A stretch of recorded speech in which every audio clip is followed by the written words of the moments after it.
అదానీ గారి ఈ డీలు ఆంధ్ర రాష్ట్రంలో చేసుకున్న ఈ డీల్ వల్ల నష్టపోయేది ఆంధ్ర రాష్ట్రం.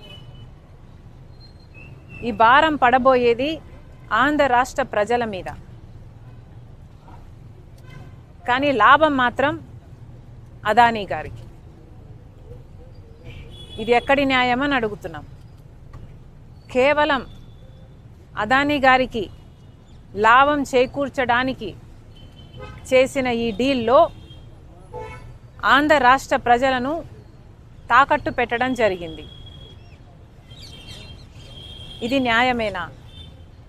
అది కూడా ఈ డీలు రాబోయే 25 సంవత్సరాల వరకు ఈ డీలు వర్తిస్తుంది అంటే ఈ తరమే కాదు వచ్చే తరానికి కూడా తాకట్టు పెట్టినట్టు దీని అర్థం కాదా? కేవలం ఒక్క అదానీకి మేలు చేయటానికి ఆంధ్ర రాష్ట్రాన్ని, ఆంధ్ర రాష్ట్ర ప్రజలని తాకట్టు పెట్టి వాళ్ళకు నష్టం వచ్చినా పర్వాలేదు అన్న రీతిలో ఆలోచన చేశారు. ఇలాంటి డీలే అదానీ గారి కంపెనీ సెకీ ద్వారా గుజరాత్ ప్రభుత్వం ₹99 కుదుర్చుకుంటే అదే ఆంధ్ర రాష్ట్రం ₹2.49 పవర్ సప్లై అగ్రిమెంట్లు చేసుకున్నారు. ఈ తేడా దాదాపు ₹5 వరకు పడుతుందని, హిడెన్ కాస్ట్లు అన్నీ కలుపుకుంటే ₹2.49 కాదు ₹5 వరకు చేరుతుందని ఒక అంచనా ఉంది. మరి అలాంటప్పుడు ఆంధ్ర రాష్ట్ర ప్రజల మీద పడబోయే ఎలక్ట్రిసిటీ బిల్లు భారం ఎంత? ఎన్ని లక్షల కోట్ల రూపాయలు ఆంధ్ర రాష్ట్ర ప్రజల నెత్తిన మోపపోతున్నారు? ఒక ప్రభుత్వము ఎక్కువ ధరకు కరెంటు కొనుగోలు చేయాలి అని పవర్ సప్లై అగ్రిమెంట్లు చేసుకుంది అంటే దానికి అర్థం ఎక్కువ చెల్లించేది ఎవరు? ప్రజలు కాదా?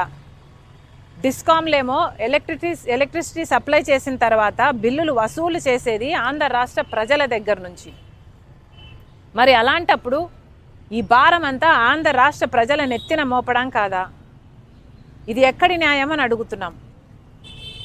ఎందుకని ఇంతవరకు కూడా అటు కేంద్ర ప్రభుత్వమైనా ఇటు రాష్ట్ర ప్రభుత్వమైనా ఒక్క ఎంక్వైరీకి కూడా ఎందుకు కమిషన్ చేయలేదు అని ప్రశ్నిస్తుంది కాంగ్రెస్ పార్టీ.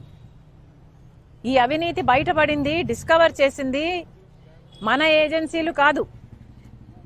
భారతదేశానికి సంబంధించిన ఈడీఓ, భారతదేశానికి సంబంధించిన సిబిఐఓ అవినీతి జరిగిందని అదానీ లాంటి వాడు ఆంధ్ర రాష్ట్రానికే 1750 కోట్ల రూపాయలు లంచం ఇచ్చి ఒక డీల్ సంపాదించుకున్నాడని, మిగతా రాష్ట్రాలకు ఇంకొన్ని వందల కోట్ల రూపాయలు ఇచ్చి మిగతా రాష్ట్రాల దగ్గర నుంచి కూడా పవర్ సప్లై అగ్రిమెంట్లు డీళ్లు సంపాదించుకున్నారు అన్న విషయము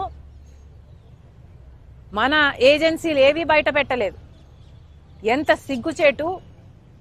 ఇక్కడ మన దేశంలో జరిగిన అవినీతి ఎక్కడో అమెరికాలో బయటపడింది. ఇక్కడ ఎందుకు బయటపడలేదు?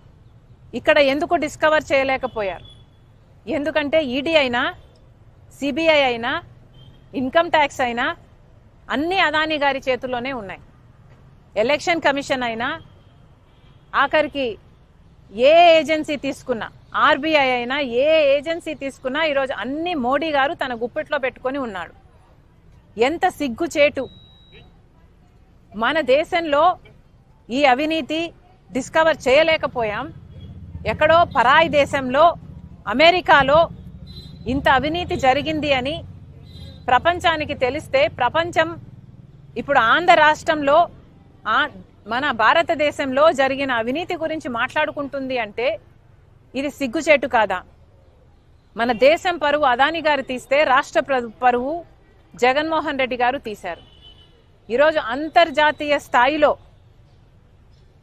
అదానీ అవినీతి గురించి, జగన్మోహన్ రెడ్డి గారి అవినీతి గురించి, మిగతా ముఖ్యమంత్రుల గురించి, ఎవరైతే డబ్బులు తీసుకున్నారో వీళ్ళ అవినీతి గురించి అంతర్జాతీయ స్థాయిలో మాట్లాడుతున్నారు. మరి ముఖ్యంగా అవినీతి 2100 కోట్లు ఇస్తే 86% అంటే 1750 కోట్ల రూపాయలు అప్పుడు ముఖ్యమంత్రి జగన్మోహన్ రెడ్డి గారికే ఇచ్చామని సాక్ష్యాలు ఆధారాలతో సహా ఈ ఏజెన్సీలన్నీ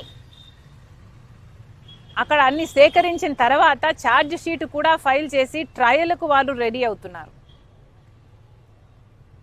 అక్కడేమో ఇంత ఆధారాలు సాక్ష్యాలు ఉండి వాళ్ళు ట్రయల్ కూడా రెడీ అవుతుంటే ఇక్కడ మనం కనీసం అవినీతి జరిగింది అని మాట్లాడడానికి కూడా కేంద్ర రాష్ట్ర ప్రభుత్వాలు సంకోచిస్తున్నాయంటే ఎందుకు అని అడుగుతున్నాం. ఈరోజు కేవలం చంద్రబాబు గారు బీజేపీతో కూటమి కట్టారు కాబట్టి, అదాని బీజేపీ మనిషి కాబట్టి ఈరోజు మాట్లాడడానికి కూడా భయపడుతున్నారు అంటే ఇక మీరు వీళ్ళ మీద యాక్షన్ తీసుకుంటారు అన్న నమ్మకం మీరు ప్రజలకు ఎలా కలిగిస్తారు? మీ మూడును చూస్తుంటే మీరు కనీసం అదాని అన్న పేరును కూడా ఉచ్చరించడానికి మీరు భయపడుతున్నారు అంటే ఇక మీరు ఈ అవినీతి మీద ఏ యాక్షన్ తీసుకుంటారు అని ప్రజలకు ఎలా నమ్మకం కలిగిస్తారు? అసలు మీరు యాక్షను ఎంక్వైరీ చేయకపోతే, యాక్షనే తీసుకోకపోతే ఇక ఈ డీలు క్యాన్సిల్ అవుతుంది అన్న నమ్మకం ప్రజలకు ఎలా కలుగుతుంది? ఈ డీలు క్యాన్సిల్ అవ్వకపోతే ఈ డీల్లో నష్టపోయేది ఎవరండి? ప్రజలు కదా. ఈ బిల్లులు కట్టాల్సింది ప్రజలు కదా. ఇంత అత్యధికంగా అధిక రేటుకు